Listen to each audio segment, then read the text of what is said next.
جھوٹی گواہی کے مطابق سرکار دو عالم صلی اللہ علیہ وسلم ارشاد فرماتے ہیں جھوٹی گواہی دینا کبیرہ گناہوں میں سے بھی سب سے بڑا ہوتا ہے. کبیرہ گناہوں میں بھی سب سے بڑا ہوتا ہے.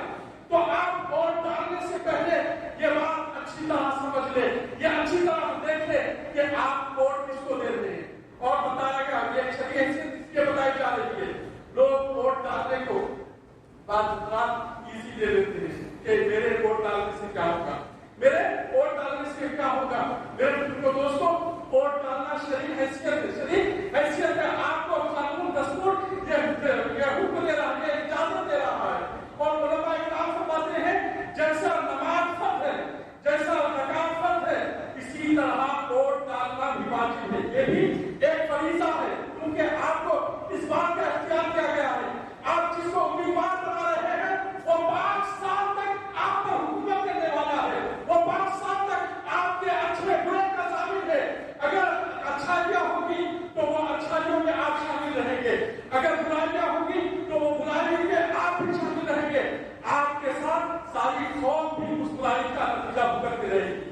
اسی لیے ووٹ ڈالنے سے پہلے آپ اچھی طریقے سے یہ دیکھ لیں کہ کون آپ کے لیے بہتر ہے. نہ صرف آپ کے لیے بلکہ قوم, ساری قوم کے لیے کون بہتر ہے, کون ایماندار ہے, کون امانتدار ہے, کون سچا ہے اور کون وفادار ہے, کون صحیح فیصلے کرنے والا ہے. میرے دوستوں یہاں دستور کا ایسا قانون ہے, ہندوستان میں جو جمہوریت ہے, آپ دیکھیں چھوٹی سی چھوٹی کمپنی ہوتی ہے تو کمپنی والوں کے اگر وہ چپراسی بھی رکھتے ہیں, وہ چپراسی بھی رکھتے ہیں تو کوالیفیکیشن کا ہونا 10th پاس ہونا ضروری ہوتا ہے. وہ ڈرائیور بھی رکھتے ہیں تو 10th پاس ہونا ان کے لیے ضروری ہوتا ہے. چھوٹی سی کمپنی ہے, ایک بلڈنگ کے اندر چھوٹی سی کمپنی ہے, لیکن وہ جب اپنی کمپنی میں ملازم کو مقرر کرتی ہے تو پابندی لگاتی ہے کہ وہ 10ویں پاس ہونا شرط ہے, یا پھر انٹر پاس ہونا شرط ہے, یا پھر کوئی اور ہوتا ہے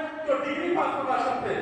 لیکن جمہوریت کے الیکشن کے لیے کوئی کوالیفیکیشن کی ضرورت نہیں ہے. جاہل بھی الیکٹ کر سکتا ہے, کوئی PhD ڈاکٹر ہے وہ بھی الیکشن میں کر سکتا ہے. اس کے لیے کوئی کوالیفیکیشن مقرر نہیں کی گئی. تو ایسے امیدوار بھی پھیل جاتے ہیں جو آپ کے لیے خطرہ ہوتے ہیں, جو آپ کے لیے خطرہ ہوتے ہیں. بنڈی چلانے والا بھی الیکشن جیت کر وہ پرائم منسٹر بن جا سکتا ہے, چائے بیچنے والا بھی وہ الیکشن جیت کر پرائم منسٹر بن سکتا ہے, آپ پر حاکم بن سکتا ہے. تو اس سے پہلے آپ ووٹ ڈالنے سے پہلے یہ اچھی طرح دیکھ لیں کہ یہ آپ کے ووٹ کا مستحق ہے کہ نہیں.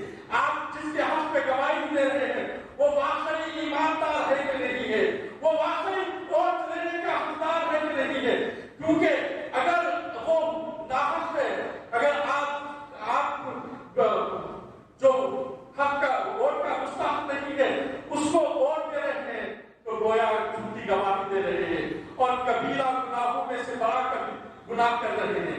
تو اس گناہ سے بچنے کے لیے میرے دوستوں ووٹ ڈالنے سے پہلے اچھی طرح غور و فکر کر لیں کہ ہمیں کس کو ووٹ دینا ہے, کون ہماری قوم کے لیے بہتر ہے, کون اچھا ہے, کون اچھے خدمات کرنے والا ہے, کون وفادار ہے, کون ہمارے حق پہ اچھا ہے. تو یہ دیکھنا. اور بھی کئی شرعی حیثیتیں ہیں. اور فرمایا ووٹ جو ہے سفارش ہے, سفارش یعنی آپ اپنی طریق سے نمائندہ مقرر کر رہے ہیں, آپ گویا اس کی سفارش کر رہے ہیں کہ یہ اچھا ہے, میں یہ گواہی دیتا ہوں کہ یہ بہتر ہے, قوم کے مفاد کے لیے بہتر ہے, یہ ایماندار ہے, آپ اس کی سفارش کر کر بھیج رہے ہیں. تو میرے دوستوں قرآن فرماتا ہے میں یشفع شفاعۃ حسنۃ یکن لہ نصیب منہا, جو کوئی اچھی سفارش کرتا ہے تو اچھے کی سفارش کرتا ہے, وہ اچھائی کرتا ہے تو اس میں سے آپ کو بھی حصہ ملتا ہے.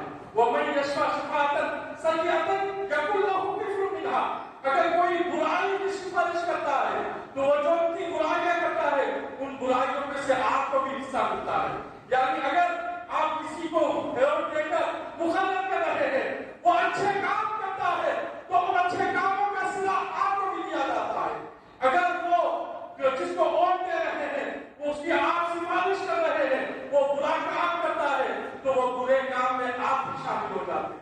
آپ کو بھی اس برائی میں اس برائی کا اجر ملے گا جس کی وجہ سے, جس کی آپ کی سفارش کی وجہ سے وہ اس